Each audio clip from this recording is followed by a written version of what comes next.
All right, so we're going to start the con right now. The talk is called How to Fake a Badge Like a Pro. Wow, really, bro? We'll find out. How do I have to pay $400, $500, $600, whatever? How much? Let's go to the con. Anyway, here you go, buddy. Awesome. Hey, everybody. Thank you so much for staying. I'm really glad to see you all here. And let me see. I'm Russell Phillips. I work for South by Southwest. We are the premier cultural festival. That's what they tell me to tell people. And we're going to skip over some of this stuff and kind of move quickly to get to the fun part at the end where you get to actually look at some credentials and we'll go over how to counterfeit them. So why are we doing this talk? Well, basically, there's so much security by obscurity in the event industry that they're relying on the fact that you guys only have a couple of days to figure it out. And then by the end, it doesn't matter if you can counterfeit it after the event's over, right? And I've seen so many bad counterfeits. I'm like slightly above crayon level is what we're talking about here. So I knew you guys can do better than that. And so I wanted to give some tips on how you can do that. But to first lay the groundwork, like event credentials are fun and interesting, right? There's stuff you want to go to very clearly, talks like this, and you have to pay to get into them, and that stinks. And from an event organizer's perspective, there's a lot of reasons why we want to control who gets into an event, how many people are there, and so it's a high challenge area to explore. So I think this will be interesting, but also we can kind of talk about this, and then you guys can later think about this in the broader perspective of information security. So I'm going to go quickly through some anti-counterfeiting technology and techniques. There's more notes on this in my slide notes online, but basically it's just getting you in the right mindset. So material, right? This is an easy one. You know, these badges that we have are fairly complex materials, but we're talking about wristbands, stickers, all sorts of different things people use. We have visual elements. These can be things that are meant to be clearly seen from a distance. These can be things that are meant to prevent counterfeiting through being really detailed, you know, security text, and they can be things that can be modified on site to give people specific access or give access to specific people. We've got other fun optical elements, right? We have UV fluorescent ink, we've got lenticular stuff, we've got holograms, all these sorts of things you can add on top. And then we have those combined into multi-composite elements. So we have the traditional one you might think of at a HackerCon, right? We have the security thread through US banknotes. But in an event credential context, we really are thinking about the fact that this badge and this lanyard together make the credential. So one without the other immediately starts raising flags. And so this is a key thing that you got to think about. Referential. This is generally any sort of thing where you're going to refer to a list, a database, any sort of element like that. And hacking those databases is outside the scope of just counterfeiting the credential, right? If you can already just insert your name into the database, you probably don't need to make a counterfeit badge. You can just go pick one up. And then we have cryptography, right? This is a big area these days, and I'm not going to talk about defeating cryptography. There are a lot of really good DEF CON talks about that, and you should go look those up. There's some really cool ones out there, a couple in my notes as well. But in the event industry, this typically means an RFID chip or an NFC chip or a QR code is going to be the way that we're going to translate that information to whatever is doing access control. So my 11 tips. First, we're going to look at, you've got to think about the context of what you're trying to do. And most importantly, right, is like, why are you trying to get in? Because that will shape what kind of credentials you might need, or even better, can you get in without a credential? You know, the classic example I always use in a training is if somebody says they're in a band and they're coming through the front door, they're not in the band. But conversely, if you're coming in the back carrying a speaker or a guitar pedal and you say, the band, their guitar pedal broke, they brought me here, I need to bring in, you know, person will let you in because the band's got to go on stage. You know, you don't always need to counterfeit that credential to get inside. So the other things you need to think about is how those credentials are actually being checked. There are a lot of security elements that won't matter, right? Like I'm sure in these badges, there's a lot of really cool detail that they were not checking when you were coming in the doors, right? They were looking to see that they were the general outline of this badge and this lanyard. I mean, then also you need to consider counter surveillance. As you're going through, if you're asking too many questions, if you're taking too many suspicious pictures, you're gonna be put on a BOLO list, and it won't matter how good your counterfeit is, because they're gonna have a picture of you from the surveillance camera, and you're gonna get taken aside and, you know, game over. So tip number one, basic social engineering, look the part. So you gotta play a little dress up, but it's also about matching attitude and demeanor, right? If you're trying to be that CEO who's running late for their talk, act like that CEO running late for their talk, not like the sketchy hacker trying to sneak in the back door. Or if you're trying to be the volunteer who's on their 5th day shift and they're tired, act like that tired volunteer. You know, this is a key part of, if you just act the part, classic social engineering, that's a big chunk of the way. My second tip here is retouch and recreate. Now I've seen this a lot in counterfeit credentials, where you're gonna take a photo, take a photocopy if you can physically get your hand on that credential, and then just print it out. And then all of those errors from the photocopying, all the glare from that photo are gonna get transferred right to that. And you think obvious, but you gotta actually go back, load it into your favorite image manipulation software, make those blacks black, make that text look clean, and that matters a lot more than getting your little details right. Number 3, touch test. Now these days, credentials are getting touched a lot less at access points for liability reasons, but it's still really important that yours passes that touch test. I don't know how many of y'all have ever worked in an industry where you're handling a lot of money. A number one way you start noticing a fake bill is it doesn't feel right. And same thing with these, where if yours is a little extra thick, if yours is rough when everybody else's is smooth, it's gonna really stand out. You wanna stay in your lane. You dress that part. If you start causing problems, that's how the people are gonna start paying attention to you and notice that you have a counterfeit. Obviously, if you're there to start a problem, well, save that till the end, because that's gonna be the end of it for you. Number 5, accessorize. So this goes beyond just looking the part, right? If you're at an event where people are getting parking passes, or they're getting receipts, or they've got a little pamphlet with them, give one of those. Find a pamphlet, get the receipt out of the trash, and bring that with you. And if you stick that in over the part of your credential that you had the worst time counterfeiting, that might be what gets you through the door. Colors, again, really, really matter. Getting that color right matters so much more than getting the details right. Because if the color is wrong, that's something you can notice from far away. Human eye is really good at noticing color. You want to make sure you get that right. So my tip here is use inconspicuous items to go ahead and, when you're taking your reference photos, have a pamphlet with you so that, bam, you can compare that back when you actually make your counterfeit. Consider materials. For me, this is laminates versus pouches, but there's a lot of other things you have to consider. Make sure you match. Consider process. Again, for me, this is number one of if it's a torn ticket with a perforation, do the perforation. Go through the effort. Buy one of those from, Hobby Lobby and actually get the perforation right, because if it's cut, people will immediately notice that. And then match photo quality. Now, most of you might be thinking, I need to increase the quality of the photo, get a really good photo. No, you often need to downgrade that photo. The printers they're using are probably pretty bad. They're the cheapest printer they could find. And so you might need to downgrade your photo fairly substantially to match what the other people have. You want to scope serial numbers. Again, a lot of this is outside of the scope of this talk, but you have a couple strategies here. One, you might be better off using a used serial number. Like if it's an event with reentries, you can just say, oh, I already came in, sorry buddy, let me in. Or you might be better off with an invalid serial number where you're just hopefully they've never seen that error before, and you can kind of just finish the social engineering to get your way in. And then age and condition. For events where you might have something where a season pass, that might have gotten worn by the sun over the course of the event. And if so, that's a great opportunity for you to get away with a more blown out and, lower detail image, and it'll make sense because they're like, oh, I've had this season pass all day, all month, all year, and then you'll be able to get in with that. All right, so now to the fun part.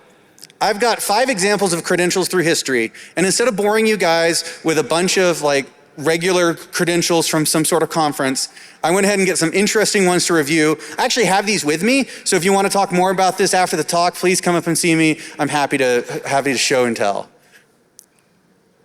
So first, you want to consider all of these are going to apply to everything we're going to look at. So our first one here is a World War II United States Navy ID. So a little before my time, but so as we can see here, it's been laminated.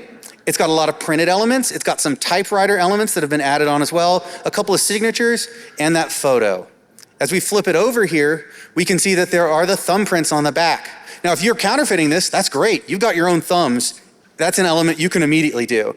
Now, as we look here under the microscope, we can see, okay, that text is pretty simple. You want to make sure and match that font to your best of your ability. That F in particular on that identification, would stand out really obviously if you don't match it. And then as we get over here to the photo itself, you can see it's actually really clean and clear. That's because it's an analog photo. So this was, before digital, if you can believe that. And we can also notice here on the bottom that serial number was actually inside the photo. That'll be another important element to make sure that you match if you were doing this. So again, we've got those typewritten parts, we've got those signatures, we have the photo with the ID inside it, and we've got the overall element of it being laminated with rounded corners. So yes, we want to consider the material, right? If you do your research, you might find out that actually most of these are not laminated, so you can decide whether you want to use lamination as a way to obscure other mistakes you might have made in the counterfeiting process, or not laminate at all. You want to match that photo quality. As you can see here, there's actually some lighting variation in that background. So again, making a real world lighting situation to do this rather than trying to do it digitally might be not only faster, but more accurate. And then the age and condition. Obviously, these are really old, but in reality, if you were trying to use this during World War II, this would have been something that was in somebody's pocket, right, on their person all the time as they're working, through World War II. So that's something that there would be some wear and tear to that you'd want to make sure you match. Our second case study is a 1966 North Atlantic Treaty Organization pass. And finally, we get some color. We got nice oranges, we got some teal blue stamp there, we've got some signatures. On the back, we've got your kind of traditional, hey, don't steal this, you shouldn't be showing this to a hacker con and how to counterfeit this, normal stuff like that. We can look at the signatures here, typical blue ink. Maybe you could do some more research, find out if it's always blue or if you could get away with a black ink, but blue pens are easy to find. Printing here, pretty typical, although you want to make sure you get those colors right, you want to get that stamp for the date correct. You want to get that stamp for that serial number correct. And then this nice teal, cool logo, I'm not really sure what that's about, but again, you need to make sure you get that right. But as we come down here to the bottom, underneath the signature of the security officer, we actually do have some security printing. So I'm sure in '66, that would have been hard to counter. I know now, right, laser printer, we can get that accurate. But at the time, if you're using the techniques at the time, it would have been a lot harder. So a good example of colors mattering, right? If you have the wrong orange here, it's gonna stand out, 10 feet away. And so you wanna make sure you get that right. We wanna consider age and condition again. This was used over a short period of time, but it's a fairly flimsy paper pass. So some creasing in it might be reasonable, and again, a good way for you to hide mistakes in your counterfeiting. So our third case study here is a vehicle assembly building badge from the 70s. This is fairly simple as a credential. It probably would have been used in conjunction with other ones. But as we can see already, nice laminate. And we have a signature on the back that we're going to see in a second here. But we also have this discoloration, probably from UV damage from that bright Florida sun. And we have a serial number on the front. On the back, we have the signature of the security officer. Where fun trivia, I think this guy signed like the vast majority of NASA security badges. He was like the NASA security guy from the beginning until '82 or something like that. So a lot of those around for you to find that signature to copy. As we look under the microscope here, no real elements that we have to really worry about. Fairly typical printing. Those NASA fonts, nerds love fonts and they love NASA, so you can figure out which ones those are to use pretty easily.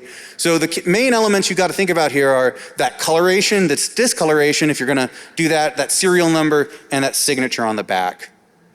So another good example of colors mattering, right? Like we have to think about, is this going to be a washed out badge or is this going to be a fresh new badge? And match that correctly. And that kind of plays in to considering our materials, right? We're using the right kind of paper. We're matching that metal rivet at the top there and the laminate, and then scoping that serial number. Now, if you do a little research, you'll find out that these are sequential ID numbers. So you then have that choice of like, am I going to make an old badge, pretend I'm an old timer, maybe somebody who is getting recalled to work, or am I the newbie who doesn't know what he's doing and I need a high number? And so therefore you match the condition of the color with the serial number and you're going to have that much more convincing pass.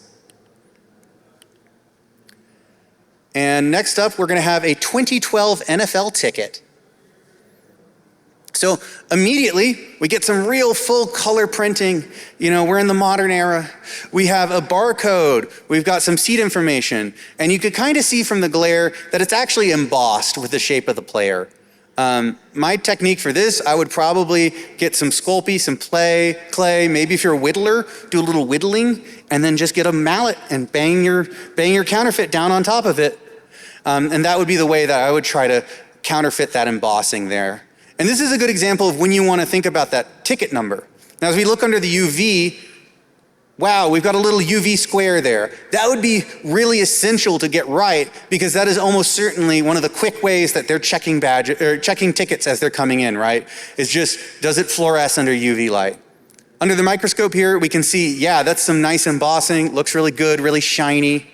But yeah, thinking about that serial number inside that barcode and the section row seat stuff, that's a good example of when you might just want to say, pick a real one, and if somebody's already come in with that ticket, just say you're re-entering and hopefully they let you in and, beg and plead if they have a no re-entry policy. That might be better than coming up with a fake section number that, immediately stands out.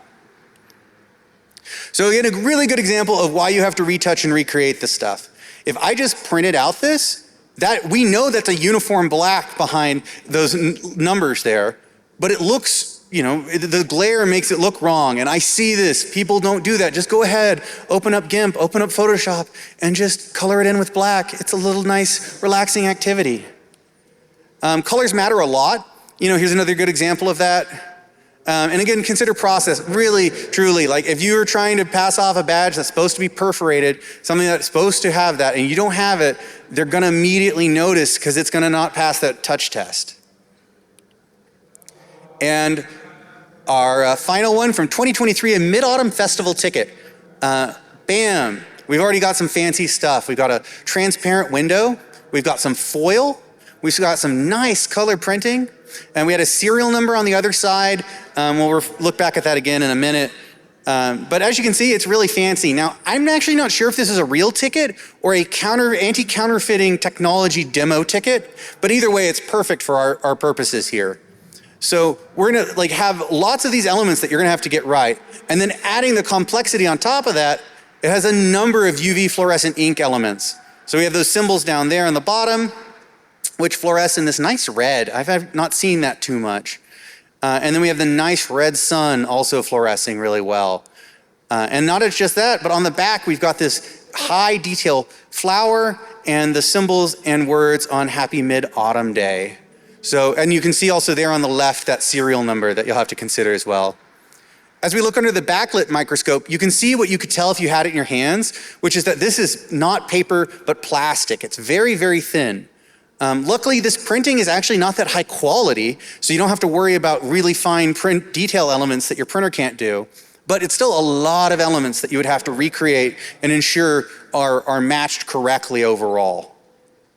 Again, as we look under the fluorescent ink here, we can see that that's a really clean line on that circle. You want to make sure you get that right. That'd be really hard. And then likewise, this flower is really detailed. You can see the little dots that's left over from the screen printing process that put that ink on. You probably wouldn't need to worry about getting that precise, but still, that's a lot of detail to work on here. So a great example of, again, retouch and recreate. Look how blown out this photo is. If you just tried to print that, yours would be the one that didn't look right as you try to go in. And again, the same reason, these colors all matter. You got to get those colors really correct. And we want to make sure we scope these serial numbers. Now, with a serial number of this format, they're probably not checking it at the door. So you probably just need to have something that's in the vague range of correctness. Start it with EE0 and hope for the best after that, basically. So real events obviously have more challenges than just counterfeiting the credential. You've got a whole world of stuff going on around you. And one of the things you want to think about is just one credential the most effective way, right? It might be a lot easier to counterfeit an easy credential to get in the building when things are being checked really tightly, and then counterfeit a second credential that you don't need to have as precise on to get you into a high security area that you're looking into. A traditional kind of pivot from a normal InfoSec perspective. And then the golden rule, if they never check your credential, it doesn't matter how bad of a fake it is. So that is what you always want to do, right? Always avoid attention when possible.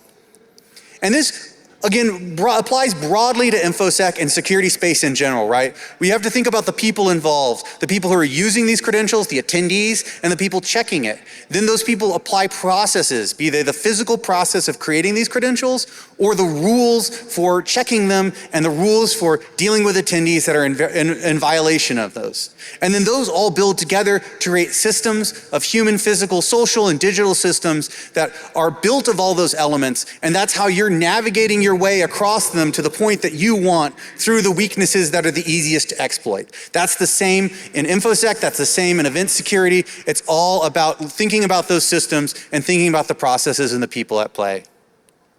Thank you everyone so very much for coming to this talk. I hope it was worth the wait all the way to Sunday. I'll be here if you want to chat more, and please feel free to send me an email. This talk will be online as well if you want to refer to anything that I went through way too quickly. Thank you so much, everyone.